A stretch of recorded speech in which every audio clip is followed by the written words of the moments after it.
So in the previous meeting, we have much discussed about the internet, how internet is affecting our life. Okay, और हमने internet के layers के आज पढ़ेंगे, but उससे पहले हम देखते हैं कि लेयर्स होती क्या है और टीसीपी आईपी मॉडल से हम लेयर्स का इस्तेमाल ही क्यों करते हैं. ठीक है, हमने बात की थी इंटरनेट प्रोटोकॉल सूट की. इंटरनेट प्रोटोकॉल सूट में हमने डिफरेंट प्रोटोकॉल्स को पढ़ा था, जैसे कि आईपी, टीसीपी आईपी, और कौन से प्रोटोकॉल्स हमने देखे थे, एफटीपी, है ना. तो ये सब प्रोटोकॉल्स का मीनिंग क्या होता है, set of rules and regulations. तो रूल्स और रेगुलेशंस तो हमने समझ लिया, लेकिन ये जो मॉडल है टीसीपी आईपी मॉडल, ये प्रोटोकॉल्स तो है, बट ये साथ के साथ आपके जो इंटरनेट के रिसोर्सेज है उनको भी ट्रांसमिशन करता है, ट्रांसफर करता है. इसीलिए तो इसका नाम है transmission control protocol. while it's doing the transmission of any kind of resources over the network, IP handles the receivers and senders address. ये सभी आपको क्लियर है कि टीसीपी और आईपी मॉडल मिलकर क्या करते हैं, रिसोर्स मैनेजमेंट को, यानी रिसोर्स के जो कम्युनिकेशन है उसको हैंडल करते हैं, मैनेज करते हैं. ठीक है, टीसीपी का वर्क क्या होगा कि वो ट्रांसमिशन करेगा, आईपी का वर्क क्या होगा, वो एड्रेस असाइन करेगा और कंट्रोलिंग करेगा. तो हमने प्रीवियस क्लास में देखा था कि टीसीपी और आईपी मॉडल के हमने केवल 4 लेयर्स के नेम देखे थे, application layer, transmission layer, internet layer और लिंक लेयर. 4 लेयर होते हैं. ठीक है, सबसे पहला लेयर जो है वो हमारा है एप्लीकेशन लेयर. अब देखिए इसका नाम से आपको पता चलेगा कि ये एप्लीकेशन से इंटरेक्ट करता है. एप्लीकेशन मीन्स वो कोई भी सॉफ्टवेयर हो सकता है, कोई भी ऐप हो सकता है, वेब पेज हो सकता है, कुछ भी. ठीक है, तो ये जो लेयर है ये आपकी यूजर से इंटरेक्ट करेगा, यानी कि एप्लीकेशन से इंटरेक्ट करेगा. अब ये देखिए नाम आ रहा है ट्रांसपोर्ट लेयर. इस लेयर के नाम से आप पता कर सकते हैं कि ये जो लेयर होगा, यानी ये जो पोर्शन होगा, ये सभी प्रकार के ट्रांसमिशन को कंट्रोल करेगा. ठीक है, और फिर जब हमारा नेक्स्ट है लेयर, वो है हमारा इंटरनेट लेयर. ठीक है, इंटरनेट लेयर क्या होता है, ट्रांसपोर्ट लेयर और एप्लीकेशन लेयर को मेंटेन करने में हेल्प करता है. और फिर लास्ट जो है हमारा लेयर वो है लिंक लेयर. लिंक लेयर को हम फिजिकल लेयर भी बोलते हैं. तो ये तो हो गया हमारा छोटा सा एक ओवरव्यू. अब हम इसके बारे में डिटेलिंग पढ़ेंगे. ठीक है, तो सबसे पहले हमने क्या देखा कि हमारा फर्स्ट लेयर क्या है, application layer. Application layer interact with an application program which is the highest level of OSI model which is closest to end user. ठीक है, मैंने आपको बताया कि ये किससे इंटरेक्ट करेगा, एप्लीकेशन से, और ये सबसे हाईएस्ट लेवल का मॉडल होता है, यानी सबसे टॉप पे यही मिलेगा आपको. और ये किसके क्लोज होता है, किसको इंटरेक्ट करता है, एंड यूजर्स को, यानी हम सभी को. ठीक है, जो हम यूजर्स है उसको इंटरेक्ट कौन करेगा, एप्लीकेशन लेयर. यहाँ से एक क्वेश्चन बना.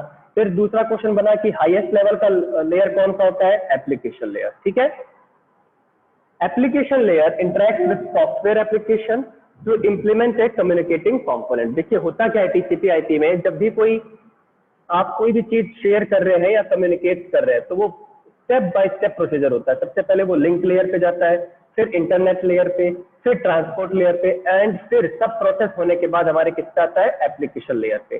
ठीक है, तो ये सब जो पीछे की कहानी हो रही है, जो पीछे की प्रोसेसिंग हो रही है, उसका जो लास्ट आउटपुट है वो कौन कन्वे कराएगा हमारे लिए, एप्लीकेशन लेयर कन्वे कराएगा. ठीक है, डेटा और message is created at the sender and receiving end it's examined and process. देखिए ये लाइन से बहुत इजीली हम समझ सकते हैं कि जो भी हमारा डेटा मैसेज है या जो कुछ भी सेंडर या रिसीवर कुछ भी तैयार कर रहा है तो उसको एग्जामिन और प्रोसेस किया जाता है, क्योंकि अब हमें क्या करना है, एंड यूजर्स को देना है वो डेटा.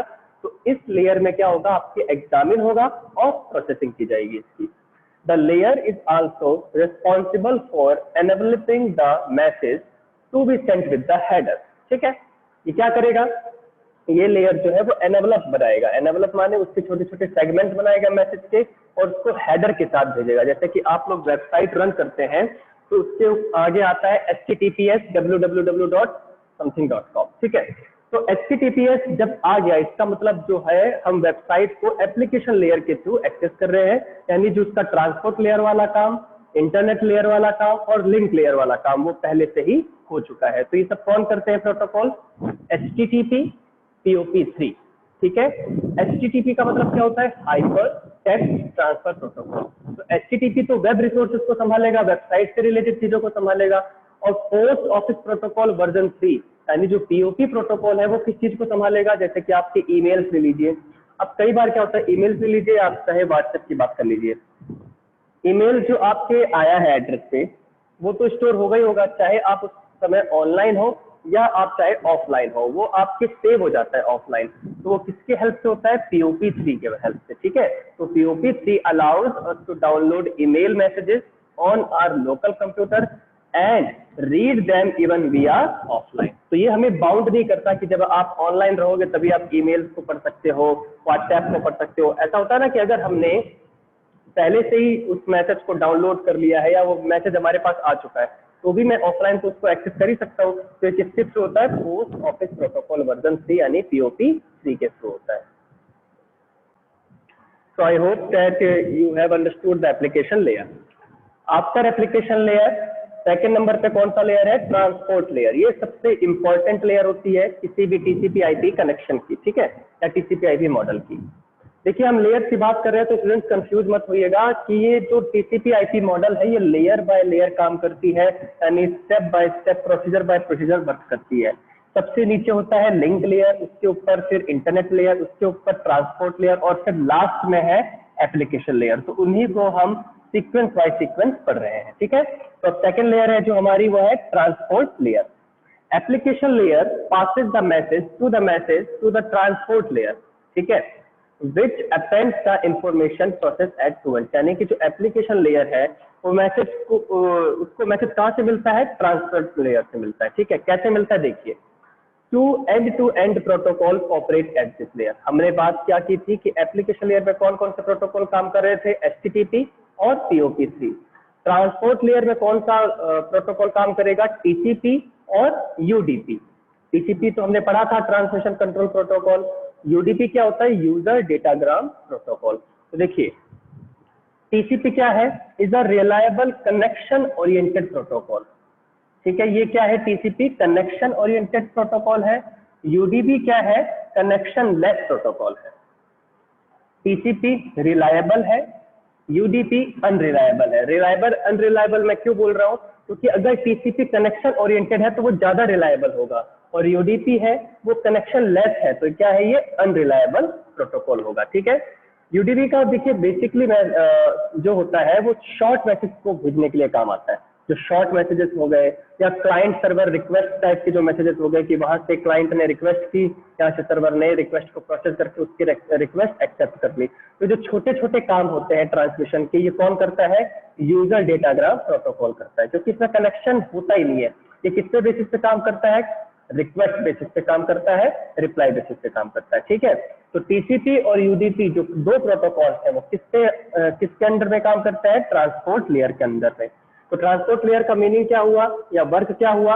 ये जितने भी मैसेज होगा उसको ट्रांसपोर्ट करेगा। सिंपल सी ये डेफिनेशन यही है कि जो भी ट्रांसफर वाला काम है वो कौन करेगा? ट्रांसपोर्ट लेयर, छोटे छोटे सेगमेंट बना के। Transport layer is used for streaming video, ठीक है। तो जो आपकी वीडियो स्ट्रीम होती है वो भी कौन करता है? Transport layer. The transport layer divides the message into a number of fragment called segment, ठीक है। छोटे छोटे से फ्रेगमेंट बना देगा ट्रांसपोर्ट लेयर हमारे मैसेज को, और उसको हम क्या बोलेंगे? Segment.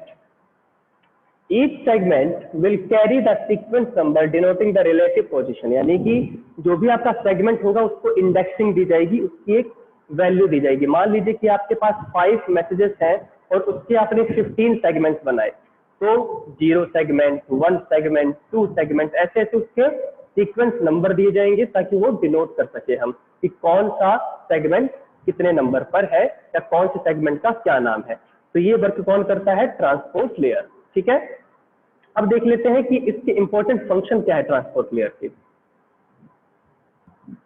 So it divides the messages received from the session layer और we can say the application layer, ठीक है, into segment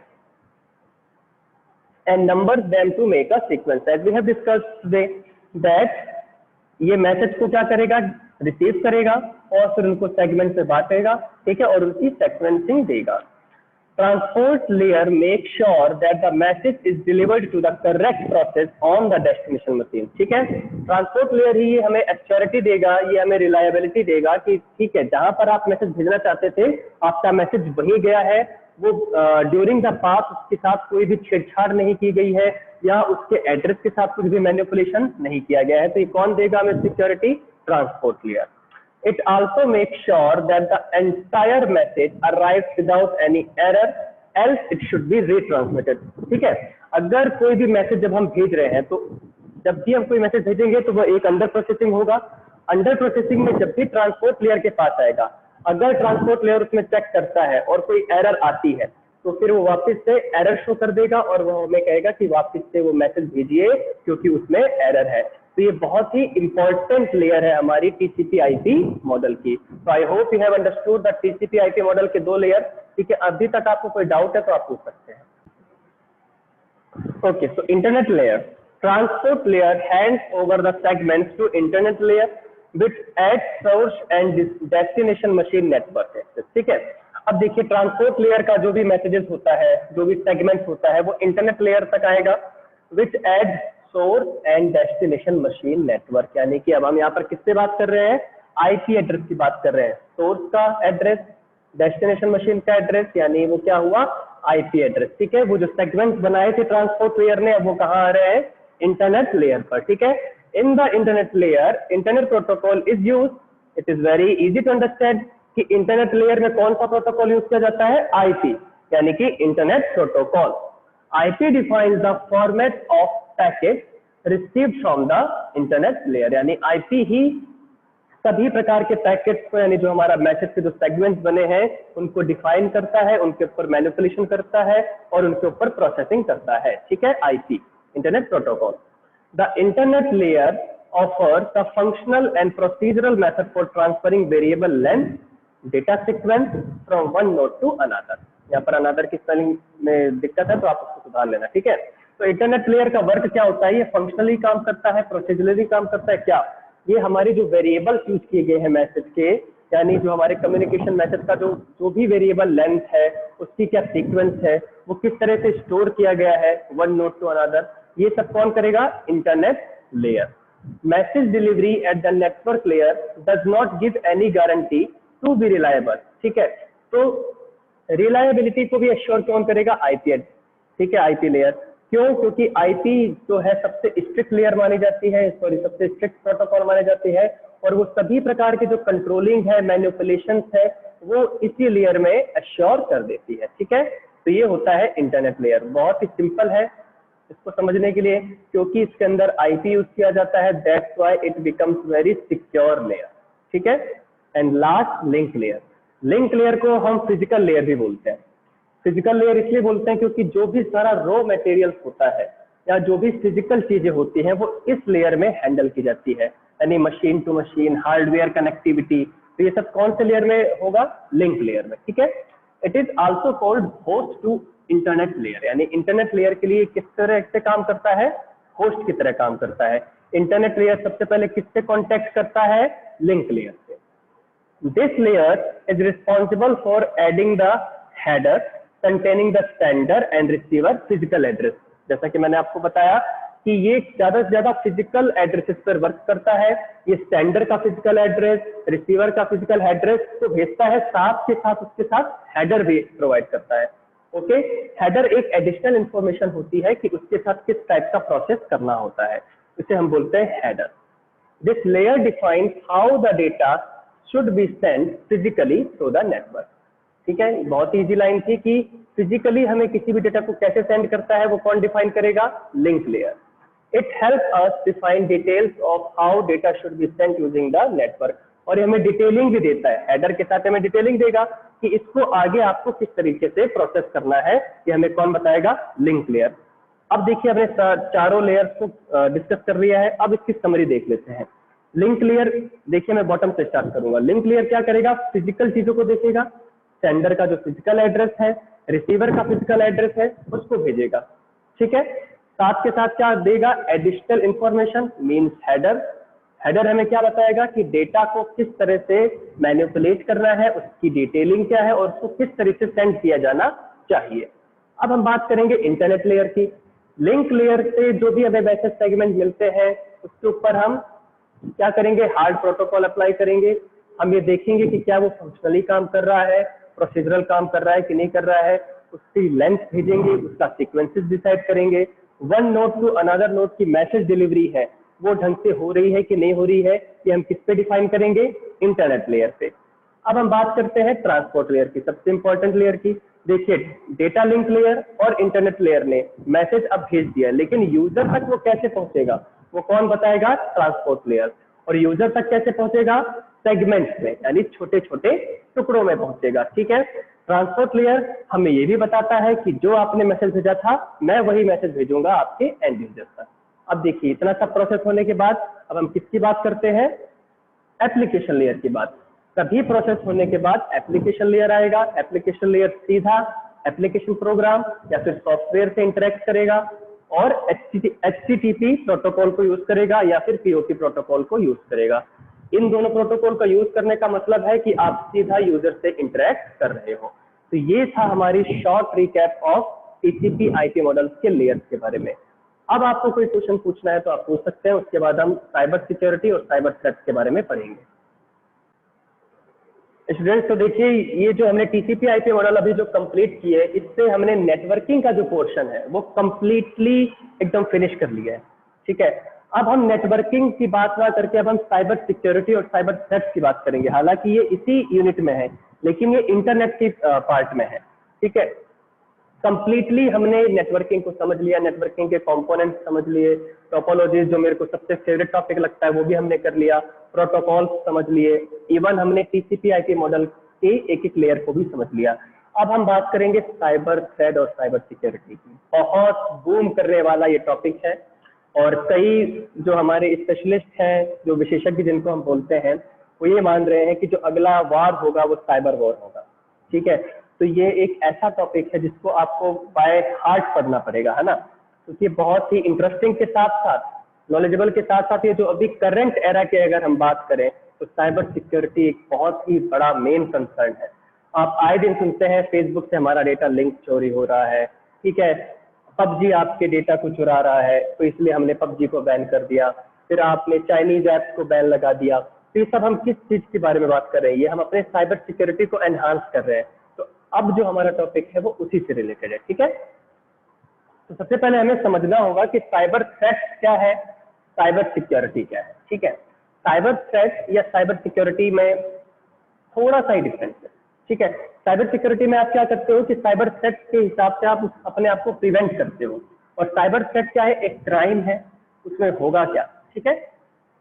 A cyber or cyber security threat is a malicious act, ठीक है। एक ये malicious act होता है that seeks to damage data, steal data, disrupt data, anything, ठीक है।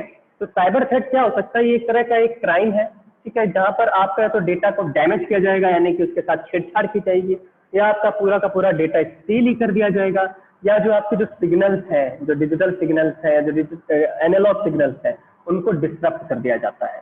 तो इससे हम क्या बोलते हैं, साइबर थ्रेट। लेकिन ये इसकी कंप्लीट डेफिनेशन नहीं है। साइबर थ्रेट के अंदर वो सभी ऑफेंसेस आते हैं जो भी आपके साइबर या फिर कंप्यूटर रिलेटेड चीजों को हार्म करते हैं, ठीक है। उसे हम बोलते हैं साइबर थ्रेट।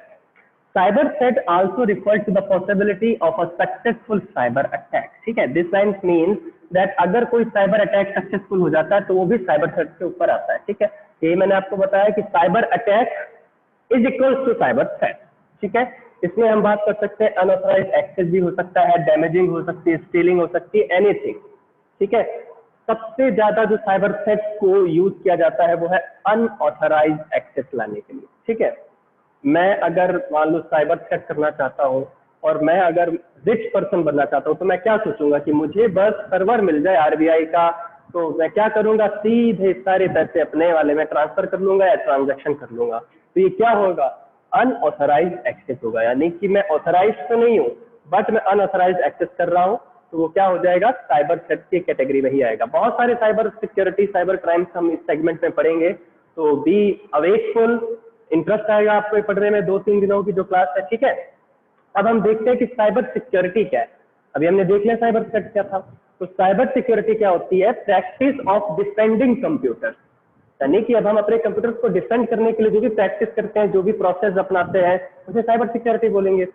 सर्वर्स हो गए, मोबाइल डिवाइसेस हो गए, electronic systems, network, data, anything which we want to defend from the malicious attack is known as the cyber security. Malicious का मतलब होता है अनवांटेड या फिर कोई ऐसी चीज जो हमें नुकसान पहुंचाए, ठीक है। It is also known as the information technology security. देखिए आप लोग क्या पढ़ रहे हैं, आईटी, तो cyber security information technology security को बोलते हैं, ठीक है। क्योंकि हम इंफॉर्मेशन टेक्नोलॉजी में हम केवल कंप्यूटर से रिस्ट्रिक्ट नहीं होते, हम उन सभी टेक्नोलॉजी का यूज करते हैं जो करंट एरा को टेक्नोलॉजिकल बनाती है, ठीक है। तो जितनी भी जो भी है ये आप लोगों के जो कंप्यूटर्स है, मोबाइल्स है, इलेक्ट्रॉनिक सिस्टम है, जितने भी ये टूल्स हैं, जितने भी ये सिस्टम है, ये सब किसके कैटेगरी में आते हैं, इंफॉर्मेशन टेक्नोलॉजी के। और अगर मुझे इंफॉर्मेशन टेक्नोलॉजी के सभी टूल्स को, सभी डिवाइसेस को सिक्योर करना है तो मैं इसे क्या नाम दूंगा, इंफॉर्मेशन टेक्नोलॉजी सिक्योरिटी या फिर इलेक्ट्रॉनिक इंफॉर्मेशन सिक्योरिटी, ठीक है। With the increase in of use of the network, accessing data, resource sharing, security has become a prime concern. Yes, we all know that. जितना नेटवर्क, जितना internet हमारे लिए useful है, as well as वो हमारे लिए एज अ थ्रेट भी है, ठीक है। आज आप बहुत ही जल्दी कोई भी वेबसाइट खोलते हैं तो उसके नीचे आता है this website wants to access your cookies, है ना, ये लिखा हुआ आता है। जो भी अपने अवेयर होंगे बच्चे वो जानते होंगे कि कुकीज परमिशन मांगता है आपको किसी भी वेबसाइट के लिए मोस्टली, तो आप झट से उसको ओके कर देते हैं। ये आपकी मजबूरी भी होती है, अगर आप ओके नहीं करते हैं तो आपको वेबसाइट की एक्सेस नहीं देता है। लेकिन कुकीज का अगर आप जब डेफिनेशन पढ़ेंगे गूगल पे, तो कुकीज का मतलब होता है आपका जो सारा बैक का सिस्टम है, यानी जो आपका जो कंप्यूटर का सिस्टम है, जो उस टाइम हम वेब पेज यूज कर रहे होते हैं, जो आईपी एड्रेस हो गया या फिर जो उसकी ट्रैकिंग सिस्टम हो गया, वो सब कुछ कुकीज स्टोर कर लेता है अपने अंदर। कुकीज का मीनिंग यही है कि सभी कुछ उस टाइम पे जो भी यूजर यूज कर रहा है उसको स्टोर कर लेना, तो उसे हम क्या बोलेंगे, कुकीज। देखिए कई वेबसाइट जो होती हैं कुकीज इसलिए डिमांड करती हैं क्योंकि वो एआई ओरिएंटेड होती है, यानी आर्टिफिशियल ओरिएंटेड होती है, ठीक है। तो अब वो क्या करती है, आर्टिफिशियल इंटेलिजेंस ओरिएंटेड होती है, तो वो उस कुकीज का इस्तेमाल प्रीवियस डेटा को स्टोर करने में होता है, ताकि जब अगली बार जब आप उस वेबसाइट पर आएंगे तो आपकी मन पसंदीदा चीजों को पहले रिफर करेगा। मैं हर बार एग्जांपल लेता हूँ अमेजन का। अगर आप देखिए अमेजन पे अगर आप सर्च करेंगे फॉर्मल शर्ट, ठीक है, आज आपने सर्च किया, आप उसमें स्क्रॉलिंग की वगैरह की, जब आप अगली बार जाएंगे ना तो रिकमेंडेशन में सबसे पहले आपको फॉर्मल शर्ट दिखाई देंगे। इवन जब आप क्रिकबज चलाएंगे, पेटीएम चलाएंगे या गूगल की कोई भी वेबसाइट चलाएंगे तो उसके नीचे जो गूगल एड्स आएगा ना, गूगल एड्स में भी आपके अमेजन का ऐड आएगा और अमेजन के ऐड में भी आपको फॉर्मल शर्ट्स दिखाई देंगे। तो ये किसका कमाल है, एआई का। लेकिन एआई भी क्या केवल एक ही सिस्टम से काम करता है, नहीं, वो किस चीज का यूज करता है, कुकीज का यूज करता है। तो इसी कारण से देखिए हम बात कर रहे हैं कि इसी कारण से अगर मान लीजिए हमारे लिए इंटरनेट और नेटवर्क इजी है, बहुत सी सारी चीजें हमें दे रहा है, लेकिन हमारे लिए बहुत ज्यादा थ्रेट भी है, ठीक है। The internet represents an insecure channel for exchanging information which leads to a high risk of fraud. बिल्कुल, ये तो हाई रिस्क, हमारा सारा डेटा हमारा जाता है, ठीक है। कोई भी वेबसाइट है वो सबसे पहले आपके फोन नंबर मांगती है या फिर ईमेल, और फिर ईमेल आप चेक करिए इतने सारे स्पैम मेल्स आते हैं आप लोगों को, ये ले लीजिए, वो ले लीजिए। तो ये सब क्या है, साइबर सिक्योरिटी के लिए एक थ्रेट ही है, ठीक है। कई बार हम उसका शिकार हो जाते हैं, कई बार हम उसका शिकार नहीं हो पाते हैं, ठीक है। अब देखिए क्या है, एक टर्म है malware. The term malware refer to malicious software, ठीक है। मैलवेयर का मीनिंग क्या हुआ, मैलिशियस सॉफ्टवेयर यानी गंदे सॉफ्टवेयर जो हमारे कंप्यूटर सिस्टम को या नेटवर्किंग डिवाइस को कुछ किसी भी इलेक्ट्रॉनिक डिवाइस को सेट कर सकते हैं, ठीक है। ये क्यों बनाए जाते हैं, design with the intention to affect the normal functionality, ठीक है।